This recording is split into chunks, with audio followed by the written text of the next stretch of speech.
پاکستان کے 64ویں یوم آزادی کے موقع پر 63 سال مکمل ہونے کے حوالے سے جہاں ہمیں پیچھے مڑ کر دیکھنا چاہیے اور اپنے اعمال کا، اپنے رویوں کا، طور طریقوں کا، اپنی پالیسیوں کا، ان کے آہنگ کا جائزہ لینا چاہیے، جہاں ہمیں اپنے بڑے بڑے فیصلوں کے بارے میں اثر نو سوچ کر آج کے حالات کے اندر اصلاح کے عمل کو شروع کرنا چاہیے، وہاں آنے والے دنوں میں وقت بہت تھوڑا رہ گیا، کشمکش زور پکڑا رہی ہے، جدوجہد تیز سے تیز تر ہو رہی ہے۔ اس جدوجہد اور کشمکش کے اندر اپنے رول کا تعین کرتے ہوئے حالات کے اندر، حالات نے جو ذمہ داری ہم پر ڈال دی ہے، سپرد کی ہے، اس کو ادا کرنے کے لیے گھروں سے نکلنا چاہیے، سڑکوں پر جمع ہونا چاہیے، چوراہوں پر اکٹھے ہونا چاہیے، جہاں جہاں پکارا جائے پکار پر لبیک کہنا چاہیے۔ یہ محض پولیٹیکل کالز نہیں ہے، یہ محض سیاسی ابتری کے اندر ہٹو بچو اور اس کی ٹوپی اس کے سر، اس کی ٹوپی اس کے سر کے حوالہ نہیں ہے، بلکہ ملک کو بچانے کے لیے، قوم کے مورال کو بلند رکھنے کے لیے، مایوسی کی دلدل سے نکالنے کے لیے، کرنے اور کر گزرنے کا پیغام پہنچانے کے لیے، اور بہت قریب سے دلوں پہ دستک دیتے ہوئے فی الواقع لوگوں کے پیروں کو جنبش دینے کے لیے، ان کو غبار آلود کرنے کے لیے سر سے کفن باندھ کر نکل لیں، جان ہتھیلی پر لے کر چل لیں، اور یہ بندہ دو عالم سے خفا تیرے لیے ہے، اس عنوان کو قوس و قزح کی طرح دور تک سجانے کے لیے ایک بڑی جدوجہد آپ کی منتظر ہے۔ گو امریکہ گو کے حوالے سے بھی ہے، اور زندگی کے تمام دائروں میں غلامی کی تمام زنجیریں توڑ دینے۔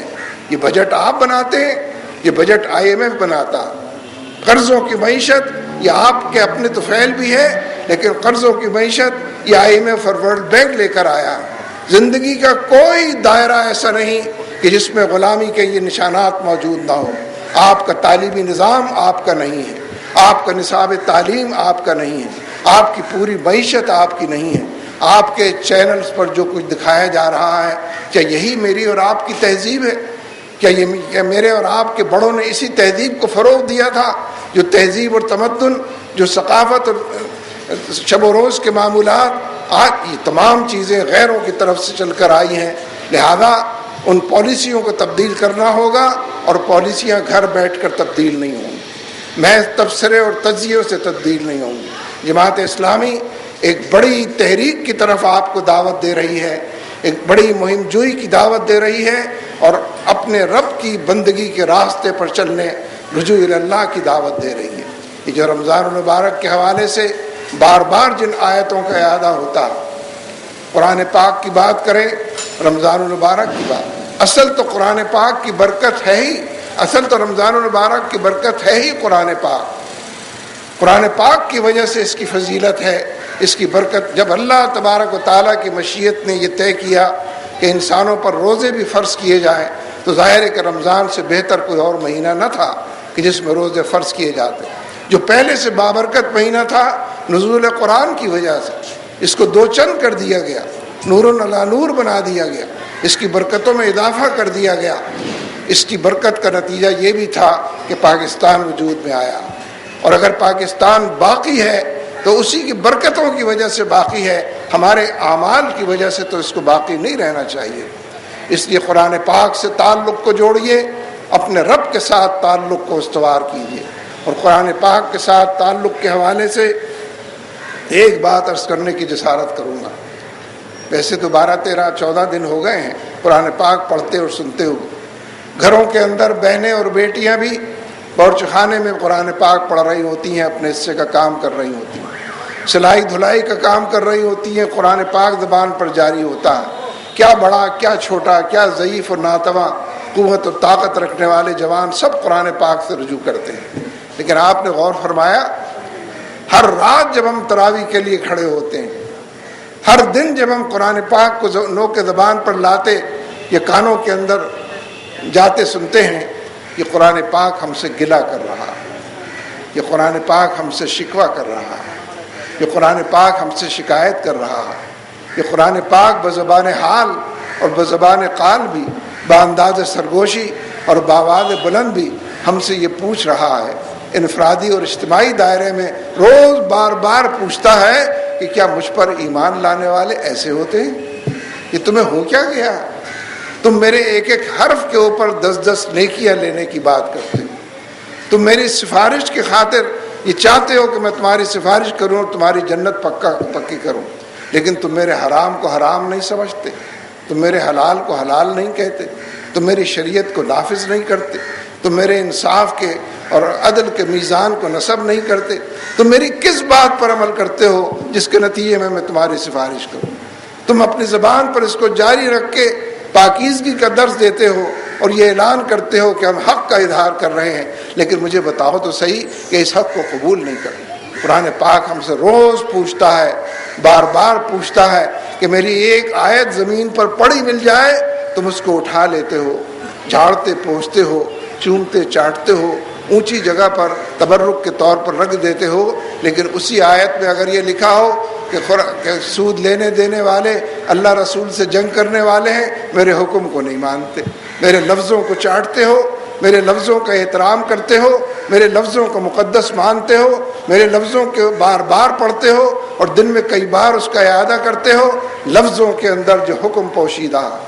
حضرت عبداللہ بن مسعود رضی اللہ تعالیٰ عنہ کا ایک قول آتا ہے، انہوں نے ارشاد فرمایا اپنے دوستوں کے درمیان کہ آج جس دور سے ہم گزر رہے ہیں ہم قرآن پاک کی حدود کی حفاظت کرتے ہیں.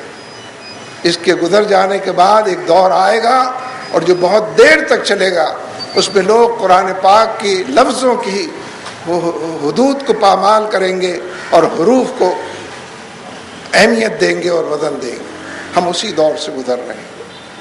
کسی کو اس میں اختلاف نہیں ہے کہ یہ لفظ صحیح ہے، جیسا کہ نازل ہوا تھا، اترا تھا، وہی ہوا تھا اس کے مطابق. کسی کو اس بارے میں اختلاف نہیں. ویسے تو اختلاف اور بھی کسی چیز میں نہیں ہے، لیکن عمل کے دائرے میں قرآن پاک ہم سے جو گلہ کر رہا ہے، اگر اس کے گلے کو ہم نے نہ سنا، اگر اس کی شکایت کو ہم نے رفع نہ کیا تو اپنا ہی نقصان کریں گے. قرآن پاک کو تو جنت میں جانا ہے، نہ جہنم میں جانا ہے. یہ تو قرآن پاک کے پڑھنے والے اور ماننے والے ایمان کا اعلان کر.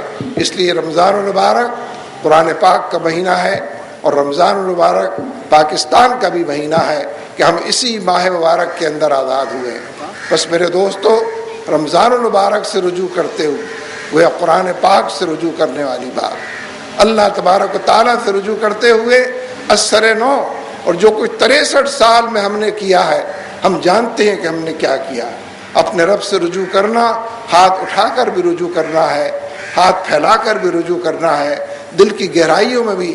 آج جو ملک کے اندر ہو رہا، الیکٹڈ لوگ یہ کام کر رہے ہیں، منتخب لوگ ہیں.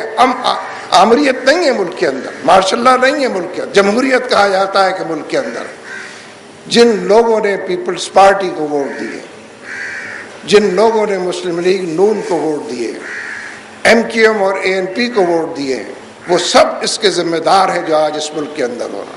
اللہ یہ کہ وہ سڑکوں پر نکل کر اپنی برات کا اعلان کریں کہ ایسے دستور کو، صبح بے نور کو میں نہیں مانتا، میں نہیں جانتا.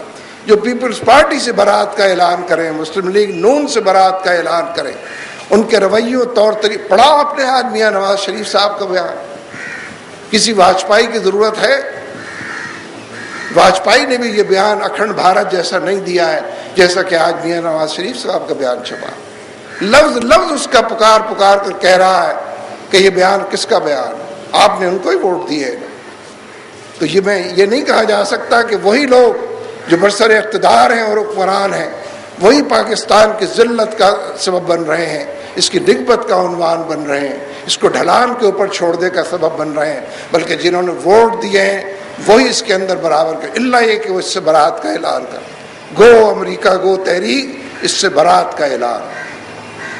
پاکستان کو مضبوط اور مستحکم بنانے کے رویے، اس سے برات کا اعلان ہے. اس لیے آج کی افطار پارٹی میں، آج یوم پاکستان 14 اگست کو اس افطار پارٹی میں ہم اس عزم کا اعلان کرتے ہیں کہ اللہ سے رجوع کرتے ہوئے، اس کے پیغام کو قبول کرتے ہوئے، اس کے قرآن پاک کو حرز جان بناتے ہوئے، اور نبی اکرم صلی اللہ علیہ وسلم جو ہادی برحق ہیں، رہبر و رہنما ہیں، ہر حوالے سے خاتم النبیین ہیں، ان کی تعلیمات پر عمل کریں گے، جد و جہد کا خوگر بنیں گے، کشمکش کا عنوان قرار پائیں گے اور آنے والے دنوں کے اندر اپنی ذمہ داریوں کو پورا کریں گے۔ اللہ تبارک و تعالی ہمارا حامی و ناصر ہو۔ اقول قولی ھذا استغفر اللہ لی ولکم ولسائر المؤمنین۔